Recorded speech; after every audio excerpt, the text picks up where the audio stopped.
કે મોસાળે જમવાનું હોય ને માં પીરવા વાળી હોય. મેં પૂછ્યું, મેં કીધું કથાકાર કોણ છે? એટલે મને કીધું પુનિક મહારાજ. એટલે મેં કીધું તો વડવાળા દેવની વડવાઈ પણ તમારા આંગણે જ્યારે આવી અને આ સમાજને, આ ગંગાને મને તમને જ્ઞાન અમૃતથી સ્નાન કરાવે છે. એ વ્યાસપીઠનું હું વંદન કરું છું. જય સિયારામ કરું લાગુ બાપ. આમ તો બાપુ એવું કીધું, પોતાના જયારે મળે ત્યારે મળે ને હરખાના.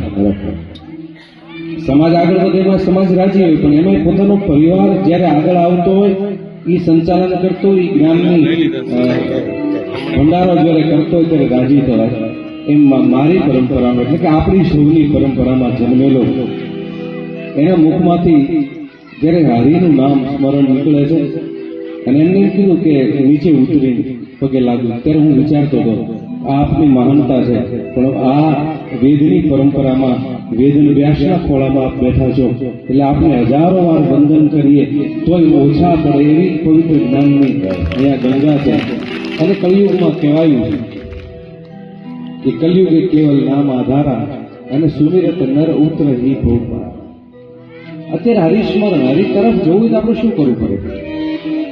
ત્યારે એવું કહેવાય છે કે કળિયુગમાં આપણે જીવી છીએ, જેટલા સત્કર્મ થાય એ આપણા સદનસીબ છે, ભાગ્ય છે.